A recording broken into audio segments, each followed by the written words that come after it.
அனைவருக்கும் வணக்கம். இந்த வீடியோவில் காலேஜ் டிஆர்பி நோட்டிஃபிகேஷனை பற்றி பார்க்க போகிறோம். அதில் உள்ள அந்த எஜுகேஷ்னல் குவாலிஃபிகேஷன் என்ன, யார் யாரெல்லாம் அப்ளை பண்ணலாம், எம்ஃபில் முடித்தவங்க அப்ளை பண்ணலாமா கூடாதா, இதுக்கான என்ன மினிமம் எலிஜிபிள் க்ரைட்டீரியா அப்படிங்கிற ஃபுல் டீட்டெயில்ஸை பார்க்க போகிறோம். நிறைய பேருக்கு நிறைய கன்ஃபியூஷன் இருக்குது, இதை அப்ளை பண்ணலாமா வேண்டாமா அப்படிங்கிறத.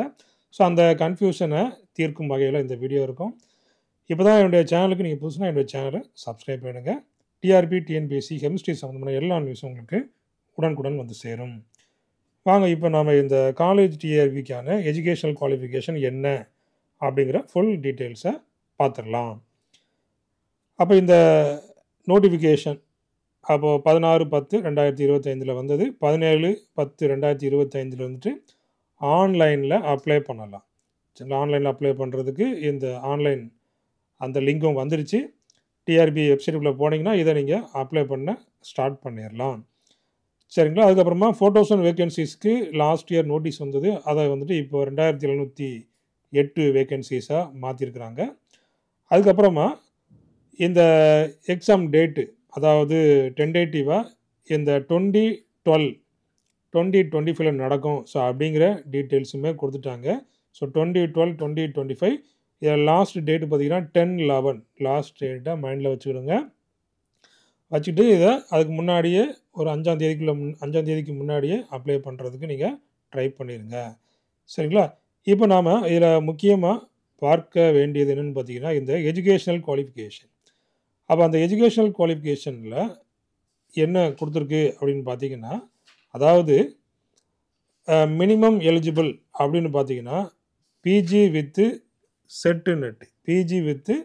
செட்டு நெட்டு கண்டிப்பாக முடிச்சிருக்கணும். சரிங்களா. அதே போல் இந்த பிஜியில் 55% மார்க் இருக்கணும். நெட் எக்ஸாம் குவாலிஃபை பண்ணியிருக்கணும். இல்லைன்னா ஸ்லெட்டு இல்லைன்னா செட்டு, இந்த மூணில் ஏதாவது ஒன்று அவங்க வந்து குவாலிஃபை ஆகிருக்கணும். இல்லைன்னா பிஹெச்டி. சரிங்களா. PG with PhD. சரிங்களா. அப்போ இது எல்லாமே எலிஜிபிள். ஆஸ் ஆன் டேட்டு இப்போ உள்ள ரூல் படி இந்த பிஜி வித்து பிஹெச்டி இல்லைன்னா பிஜி வித்து நெட்டு இல்லைன்னா செட்டு இல்லைன்னா ஸ்லெட்டு. சரிங்களா. அப்போது இது இப்போதைக்கு உள்ள குவாலிஃபிகேஷன் பார்த்தீங்கன்னா இதுதான். அதுவும் பிஜியில் 55% மார்க்ஸ் இருக்கணும். சரிங்களா. ஸோ அப்போது நான் 2009 முன்னாடி எம்ஃபில் முடித்தேன், 2001 எம்ஃபில் முடித்தேன். ஸோ அப்படின்னா அவங்க இன்றைய தேதிக்கு வந்து குவாலிஃபைட் கிடையாது, எலிஜிபிள் கிடையாது. அது வந்துட்டு அந்த காலகட்டத்தில், அதாவது 2009க்கு முன்னாடி பார்த்திங்கன்னா அப்போ அந்த டைமில் எம்ஃபில் எலிஜிபிளாக இருந்தது. அப்போ வந்து எம்ஃபிலுக்கு வந்துட்டு என்ன பண்ணாங்க, போஸ்டிங் போட்டாங்க. சரிங்களா. அப்போ இப்போ வந்துட்டு போஸ்டிங் எங்கேயாவது போடுவாங்களான்னு கேளுங்க. எந்த ஒரு காலேஜ்லையாவது நான் 2009 முன்னாடி எம்ஃபில் முடிச்சிருக்கிறேன், 2001 எம்ஃபில் முடிச்சிருக்கிறேன் அப்படின்னா ஏதாவது ஒரு காலேஜில் அவங்களுக்கு போஸ்டிங் கொடுப்பாங்களான்னு கேளுங்க. எந்த காலேஜ்லையுமே அவங்களுக்கு வந்துட்டு போஸ்டிங் கொடுக்க மாட்டாங்க. அது இப்போ நீங்கள் என்ன பண்ணிருக்கோம், கண்டிப்பாக ஏதாவது செட்டு எம்ஃபில் முடிச்சுட்டு செட்டு நெட்டு வச்சிங்கன்னா எலிஜிபிள். சரிங்களா. இல்லைன்னா பிஜி வித்து பிஹெச்டி இல்லைன்னா பிஜி வித்து இந்த க்ரைட்டீரியா. ஸோ இது வச்சுருந்தீங்கன்னா நீங்கள் எலிஜிபிள். சரிங்களா. ஸோ அந்த காலகட்டத்தில் அந்த எம்ஃபில் எலிஜிபிள். அதுக்கப்புறமா ரூல்ஸ் வந்துட்டு மாறிடுச்சு. இப்போ நீங்கள் இப்போ வந்து 2001 இப்போ ஒருத்தர் எம்ஃபில் முடிச்சுட்டு வேலைக்கு போகிறாரு. அதுக்கப்புறமா 2009 வரைக்கும் அவங்க அந்த எம்ஃபிலை வச்சு வேலை பார்த்துக்கிறாங்க. அப்போ அந்த டீச்சிங் எக்ஸ்பீரியன்ஸ் இருக்குது பாருங்கள், 2001 2009 அது வந்துட்டு கணக்கில் எடுத்துக்கொள்ளப்படும். சரிங்களா. ஸோ அந்த டீட்டெயில்ஸ் தான் இதில் வந்து கொடுத்துக்கிறாங்க. சரிங்களா. அப்போ நல்லா பாருங்கள். அப்போ அது வந்து அந்த டீச்சிங் எக்ஸ்பீரியன்ஸுக்காக கடைசியில் ஒரு சின்ன ஒரு லைன் வந்து கொடுத்துக்கிறாங்க. இந்த டைமில் இது எலிஜிபிள். சரிங்களா. ஸோ அதையும் நம்ம பார்க்க போகிறோம். அப்போ இதில் எலிஜிபிலிட்டி க்ரைட்டீரியா ஏஆர்பி. சரிங்களா. ஏஆர்பி வந்து இதில் கொடுத்துக்கிறாங்க. அப்போ பார்த்தீங்கன்னா master degree with minimum 55% mark. சரிங்களா. அது இருக்கணும். அடுத்தபடியாக எஸ்சி எஸ்டி கேட்டகரிக்கு MBC, BC, BC Muslim, differently abled, blindness, low vision, deaf and hard of hearing, locomotor disability, அடுத்தபடியாக ஆட்டிசம், மல்டிபிள் டிசபிலிட்டி. ஸோ இவங்களுக்குலாம் பார்த்திங்கன்னா இந்த 5% ரிலாக்ஸேஷன் இருக்குது. 50% பிஜியில் பிஜியில் 50% பிஜியில் 50% இருந்தால் போதும், வித்து செட்டு நெட்டு இருந்தாலும் போதும்.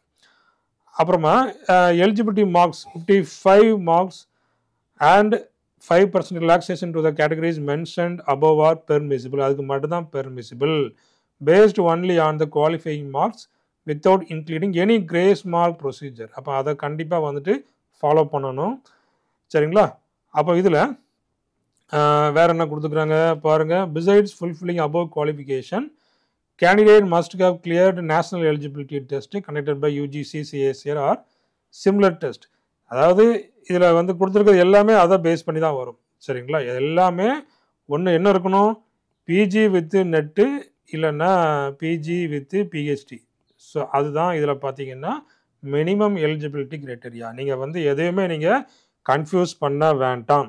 நீங்கள் இப்போதைக்கு எந்த ஒரு காலேஜுக்கு போனாலுமே, எந்த ஒரு கவர்மெண்ட் காலேஜ், எந்த ஒரு ப்ரைவேட் காலேஜ், எந்த ஒரு ஆர்ட்ஸ் காலேஜ் போனாலுமே கண்டிப்பாக என்ன கேட்பாங்க, பிஜி வித் நெட்டு இல்லைனா பிஜி வித் பிஹெச்டி. இதுதான் பார்த்தீங்கன்னா ஸோ இன்றைய ரெகுலேஷன் படி எலிஜிபிள். சரிங்களா? நீங்கள் என்ன வேணாலும் படிச்சுக்கிடுங்க. சரிங்களா? ஸோ அப்போ அதுதான். சரிங்களா? வேறு நீங்கள் என்ன இருந்தாலும் உங்களுக்கு வந்து எலிஜிபிள் கிடையாது. இதில் கண்டிப்பாக எதாவது இருக்கணும். இல்லைனா MPhil with net set, MPhil with net set இருந்தாலும் எலிஜிபிள். ஏன்னா பிஜி முடிச்சுருந்தாலும் என்ன வந்திருப்பாங்க, எம்ஃபில் வந்திருப்பாங்க. சரிங்களா? அப்போ அவங்க வந்து எலிஜிபிள். சரிங்களா? அப்போ PG with PhD, MPhil with PhD, so இங்கே எல்லாமே என்னன்னு பார்த்தீங்கன்னா எலிஜிபிள். சரிங்களா? ஒரு சில பிஜி வித் பிஹெச்டி முடிச்சிருப்பாங்க. சரிங்களா? அப்போ அவங்களும் வந்து எலிஜிபிள். ஆஸ் ஆன் டேட் இப்போதைக்கு அவங்க கையில் பிஜி இல்லை with net, PG with PhD இருந்துச்சுன்னா எலிஜிபிள். அதுக்கப்புறமா அதில் என்ன கொடுத்துக்கிறாங்க அப்படின்னு பார்த்தீங்கன்னா, அந்த டீச்சிங் எக்ஸ்பீரியன்ஸுக்கு 15 மார்க் கொடுக்குறாங்க இல்லையா? ஸோ அந்த 15 மார்க் கேல்குலேஷன்ஸ்க்காக தான் அந்த ஒரு பிஃபோர் 1993, பிஃபோர் 2002, ஸோ அந்த மாதிரி ஒரு க்ரைட்டீரியா கொடுத்துக்கிறாங்க. ஸோ அந்த டைமில் அவங்க வந்து வேலை பார்த்துருந்தாங்கன்னா, ஒரு ப்ரைவேட் காலேஜ்லேயே வேலை பார்த்துருந்தாங்கன்னா அந்த எக்ஸ்பீரியன்ஸை வந்து எடுத்துக்கொள்ளப்படும். அந்த டைமில் அவங்க எலிஜிபிள் அப்படிங்கிறதுனால அவங்களுடைய எக்ஸ்பீரியன்ஸ் வந்துட்டு கணக்கில் கொள்ளப்படும். சரிங்களா? ஸோ அதை தான் நீங்கள் வந்து அதில் பார்க்கணும். சரிங்களா? அப்போ அந்த டீட்டெயில்ஸ் நம்ம வந்துட்டு இதில் நம்ம பார்த்துடலாம். பாருங்கள், teaching experience as on the date of notification. So அதுதான் இதில் வந்து கொடுத்துக்கிறாங்க. அப்போ teaching experience shall be calculated as on the date of notification. அப்போ இந்த லாஸ்ட் டேட் வரைக்கும் அவங்க என்ன செய்யலாம், அப்லோட் பண்ணலாம் அப்படிங்கிற சொல்லியிருக்கிறாங்க. ஆஸ் ஆன் டேட் அப்போ எது வரைக்கும் அவங்க வாங்கணும், அப்போ 16/10/2025 வரைக்கும் அவங்க என்ன செய்யணும், எக்ஸ்பீரியன்ஸ் சர்டிஃபிகேட்டு வாங்கலாம். சரி, அதுக்கப்புறமா இதில் ஈக்குவலன்ஸ் ஆஃப் குவாலிஃபிகேஷன்ஸ் கொடுத்துக்கிறாங்க. ஒரு சில இதுக்கு வந்துட்டு நெட்டு செட் எக்ஸாம், நெட்டு இந்த செட் எக்ஸாம் வைக்க மாட்டாங்க. சரிங்களா? ஸோ அவங்களுக்கு வந்துட்டு பிஜி வித் பிஹெச்டி அவங்க வந்துட்டு இந்த எக்ஸம்டட் ஃப்ரம் நெட்டு செட்டு அப்படிங்கிறதையும் இதில் கொடுத்துருப்பாங்க. அதுக்கப்புறமா அந்த எக்ஸ்பீரியன்ஸ் கூட அந்த டீட்டெயிலும் நம்ம பார்த்துடலாம். சரிங்களா? அதில் வந்துட்டு இதுக்கு அடுத்தது வந்து கொடுத்துருப்பாங்க. இதாக இருக்குது பாருங்கள். அதில் the qualification prescribed by the UGC from time to time shall be reckoned for counting of teaching experience. அப்போ இதில் கொடுத்துருக்கு எல்லாமே அப்படின்னு பார்த்தீங்கன்னா, இந்த டீச்சிங் எக்ஸ்பீரியன்ஸை கவுண்ட் பண்ணுறதுக்கான அந்த டேட்டை கொடுத்துக்கிறாங்க. இப்போ உள்ள அந்த எலிஜிபிலிட்டி க்ரைட்டீரியாவுக்கு வராது. நான் போன வீடியோவில் நான் வந்து இதை மாற்றி சொல்லியிருக்கிறேன். அப்போ இதுதான் இப்போ வந்து கரெக்டான அந்த குவாலிஃபிகேஷன் க்ரைட்டீரியா. அப்போ இந்த டைமில் அவங்க வந்து ஒரு ப்ரைவேட் காலேஜஸில் வேலை பார்த்துருந்தாங்கன்னா, இல்லை ஒரு கவர்மெண்ட் காலேஜஸ் இல்லைன்னா ஒரு கெஸ்ட் லெக்சராக வேலை பார்த்துருந்தாங்கன்னா அந்த டீச்சிங் எக்ஸ்பீரியன்ஸ் வந்துட்டு என்ன கவுண்ட் பண்ணப்படும், கவுண்டிங்குள்ளே வரும். அதுதான் இதில் கொடுத்துக்கிறாங்க. சரிங்களா? அப்போ நீங்கள் வந்துட்டு வேறு எதுவுமே நீங்கள் கன்ஃபியூஸ் ஆக வேண்டாம்.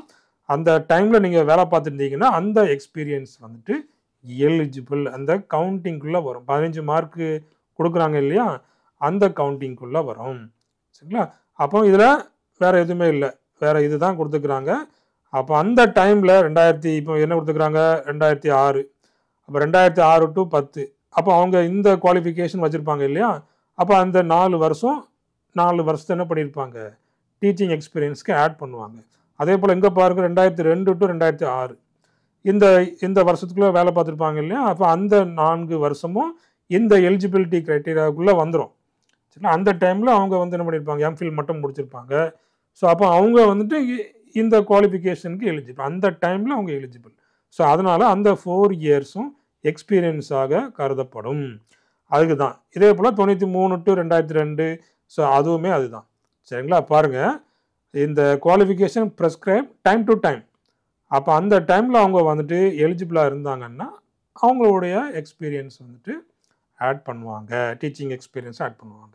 ஸோ அதனால் நீங்கள் வந்து அந்த எஜுகேஷனல் குவாலிஃபிகேஷனில் நீங்கள் வந்துட்டு எந்த ஒரு குழப்பமும் வந்து வேண்டாம்.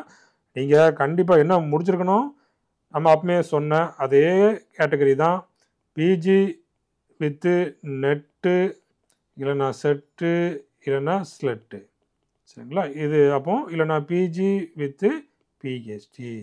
அப்போ பிஜி வித்து எம்ஃபில் மட்டும்தான் இருக்குது. நான் 2001 முடிச்சிட்டேன், 1998 முடிச்சிட்டேன். ஸோ அப்படின்னா இப்போ எலிஜிபிள் கிடையாது. அப்போ அந்த டைமில் நீங்கள் வந்து எலிஜிபிள். 1998 நீங்கள் முடிச்சிருந்தீங்கன்னா அப்போ நீங்கள் எலிஜிபிள். அப்போ எம்ஃபிலை வச்சு நிறைய பேருக்கு என்ன பண்ணியிருக்காங்க, போஸ்டிங் போட்டிருக்காங்க. சரிங்களா? 2009 எம்ஃபில் முடித்தவங்களுக்கு கூட நிறையா அந்த டைமில் போஸ்டிங் போட்டிருக்காங்க. இப்போ அந்த எம்ஃபிலை வச்சு கண்டிப்பாக போஸ்டிங் போட முடியாது. கண்டிப்பாக எந்த க்ரைட்டீரியா இருக்கணும், இந்த க்ரைட்டீரியா இருந்துச்சுன்னா அவங்க வந்து நாட் எலிஜிபிள். இப்போ கூட டிஎன் செட் எக்ஸாம் நிறைய பேர் பாஸ் பண்ணியிருக்கிறாங்க. ஸோ அவங்க எல்லாமே eligible. PG with SET NET வச்சுருந்தாங்கன்னா அவங்களும் என்ன செய்யலாம், இந்த காலேஜ் டிஆர்பி, ஏபி டிஆர்பி வந்து என்ன செய்யலாம், எழுதலாம். சரிங்களா? அப்போ இதில் வந்துட்டு குவாலிஃபிகேஷனில் எந்த ஒரு கன்ஃபியூஷனுமே வேண்டாம். இதுதான் இப்போதைய eligibility criteria, educational qualification details. சரிங்களா?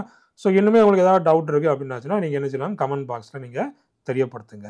சரிங்களா? தேங்க்யூ. தேங்க்ஸ் ஃபார் வாட்சிங்.